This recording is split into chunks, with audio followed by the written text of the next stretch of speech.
எல்லா தமிழ் மக்களுக்கும் என்னுடைய வணக்கம். இன்னைக்கு நம்ம கேரளா சமையல் பார்க்க போகிறது கண்ணூர் ஸ்பெஷல் கிண்ணத்தில் ரொட்டி. இது ரெண்டு டைப்பில் நம்ம சாப்பிட்டுக்கலாம்.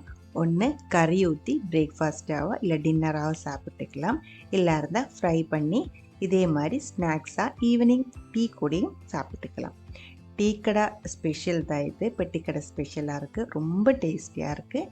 எப்படி செய்யலான்னு பார்த்துட்டு வரலாம். அதுக்காக ஒரு கப் அளவுக்கு வறுத்த அரிசி மாவு நான் இங்கே எடுத்திருக்கு. இடியப்பத்தோட மாவு தான், வறுத்த மாவு ஒரு கப் அளவுக்கு. கூடவே அதே கப்புக்கு அரை கப் அளவு துருவன தேங்காய், 8 to 10 சின்ன வெங்காயம், 1 டீஸ்பூன் அளவுக்கு ஜீரகம். ஜீரகத்துக்கு பதிலாக 1 டீஸ்பூன் அளவுக்கு சோம்பு சேர்த்தும் இது செஞ்சு எடுத்துக்கலாம். ரெண்டும் டிஃப்ரெண்ட் டேஸ்ட்டாக இருக்குது. ரெண்டு டைப்பில் நாங்கள் இங்கே பண்ணிவிடுவேன். உங்களுக்கு எது பிடிச்சிருக்குமோ அது செஞ்சுக்கோங்க.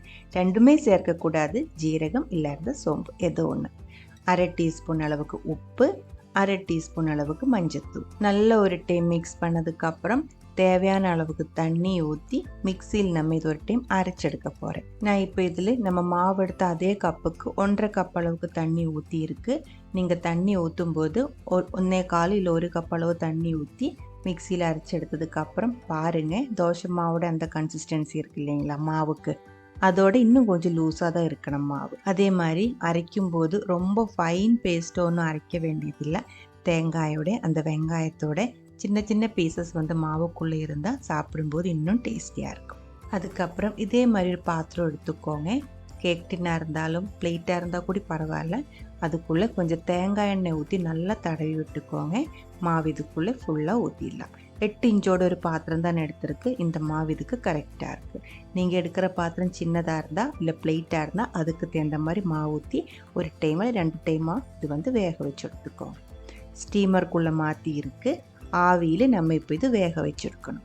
நல்லா ஆவி வந்ததுக்கப்புறம் ஒரு 10 to 12 நிமிஷத்துக்குள்ளே இது நல்லா வெந்து கிடச்சிடும். 10 நிமிஷத்துக்கு அப்புறம் ஓப்பன் பண்ணி செக் பண்ணி பாருங்கள், குத்தி பாருங்கள். வெந்துருச்சு அப்படின்னா ஆஃப் பண்ணிக்கோங்க. ஆறினதுக்கப்புறம் பிளேட்டில் மாற்றிடலாம். இந்த மாதிரி பிளேட்டில் மாற்றினதுக்கப்புறம் சின்ன பீஸாக கட் பண்ணி இது கறி ஊற்றி சாப்பிட்டுக்கலாம். சிக்கன் கறி, மட்டன் கறி, கொஞ்சம் காரமாக இருக்கிற கறி ரொம்ப சூட் ஆகும். இது நீங்கள் பிரேக்ஃபாஸ்ட்டாவோ இல்லை டின்னராகவோ சாப்பிட்றதுக்கு ரொம்ப நல்லா இருக்கிற ஒரு டிஷ்ஷு தான் இது, கிண்ணத்தில் ரொட்டி. இது ஒரு மெத்தடு. இப்படி நம்ம கறி ஊற்றி சாப்பிட்டுக்கலாம். அது இல்லை ஸ்நாக்ஸாக கொஞ்சம் காரமாக வேணும் அப்படின்னா இப்போ இது நம்ம வறுத்து எடுத்துக்கலாம். 1.5 டீஸ்பூன் அளவுக்கு நல்லா காரமாக இருக்கிற ரெட் சில்லி பவுடர், வரமிளகா பவுடர் தான் சேர்த்துருக்கு. காரம் நீங்கள் அட்ஜஸ்ட் பண்ணிடலாம். காரம் இருந்தால் தான் டேஸ்ட்டாக இருக்கும். 1/4 டீஸ்பூன் அளவுக்கு உப்பும் போட்டு கொஞ்சம் தண்ணி ஊற்றி நல்லா கலக்கி எடுத்துக்கோங்க. இந்த மிக்ஸ் கொஞ்சம் தண்ணி மாதிரி தான் இருக்கணும். கட்டியாக இருக்கிற ஒரு பேஸ்ட்டாக இருக்கக்கூடாது.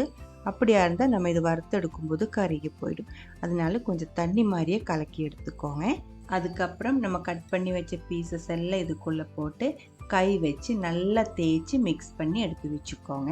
இப்போ இது வறுத்தெடுக்கிறதுக்கு ரெடியாக இருக்குது. ஒரு பேன் சூடு பண்ணி அதில் நான் இப்போ தேங்காய் எண்ணெய் தான் ஊற்றியிருக்கு. தேங்காய் எண்ணெயில் வறுத்தா தான் இன்னும் டேஸ்ட்டாக இருக்குது. இல்லை இருந்தால் நீங்கள் ஆயில் கூடி ஊற்றிடலாம். நல்லா சூடானதுக்கப்புறம் நம்ம மிக்ஸ் பண்ணி வச்ச கிண்ணத்தொரோட்டோட பீசஸ் எல்லாம் இதுக்குள்ளே வச்சு 2 சைடும் நல்லா வறுத்து எடுத்துக்கோங்க. இது ஆல்ரெடி வெந்தது தான், அதனால மீடியம் ஃப்ளேமிலே போட்டுக்கோங்க. கருகி போகாமல் 2 சைடும் கொஞ்சம் கிறிஸ்பி ஆகிற வரைக்கும் வறுத்துக்கோங்க. இதில் வரமிளகாய் பவுடர், உப்பு மட்டும்தான் சேர்த்து நான் இது ஃப்ரை பண்ணிகிட்டு இருக்கேன். நீங்கள் சில பேர் நினைப்பாங்க இதில் கரம் மசாலெல்லாம் சேர்த்து இன்னும் டேஸ்ட்டாக இருக்குமோ அப்படின்ட்டு. அப்படி கிடையாது. இப்படியே ட்ரை பண்ணுங்கள். இதுதான் ரொம்ப டேஸ்ட்டாக இருக்குது. அதிகமாக மசாலா கருகி போகிற அந்த டேஸ்ட் எதுவுமே இல்லை. மைல்டாக இருக்கிற ரொம்ப டேஸ்டியாக இருக்கிற ஒரு ஸ்நாக் தான் இது. காரமாக இருக்கிற, கிறிஸ்பியாக இருக்கிற, உள்ளே சாஃப்டாக இருக்கிற ஒரு ஸ்பெஷல் ஸ்நாக்காக இருக்குது. வீட்டில் கெஸ்ட் எல்லாம் வரும்போது இல்லை அந்த பெரிய ஃபங்க்ஷனெல்லாம் நடக்கும்போது இது முதல் நாளில் நீங்கள் வேக வச்சு கட் பண்ணி ஒரு சிப்லாக் பேக்கில் எடுத்து ஃப்ரிட்ஜில் வச்சுக்கோங்க. அடுத்த நாளைக்கு சர்வ் பண்ணுறதுக்கு முன்னாடி எடுத்து சூடோடையே வறுத்து கெஸ்ட்டுக்கு கொடுத்துக்கலாம். இந்த ஒரு கிண்ணத்தில் ரொட்டியோட ரெசிபி உங்களுக்கு பிடிச்சிருந்தா கண்டிப்பாக ட்ரை பண்ணி பாருங்கள். அதுக்கப்புறம் உங்களோட கமெண்ட்ஸ் எல்லாம் சொல்லிவிடுங்க. இந்த சமையல் பிடிக்கிற ஃப்ரெண்ட்ஸுக்கு மறக்காமல் ஷேர் பண்ணி விட்டுக்கோங்க. நீங்கள் இதுவரைக்கும் நம்ம சேனலுக்கு கொடுத்துட்டு இருக்கிற சப்போர்ட்டுக்கு ரொம்ப ரொம்ப நன்றி. உடனே பார்க்கலாம் இன்னொரு ரெசிபியோட. அது வரைக்கும் வணக்கம்.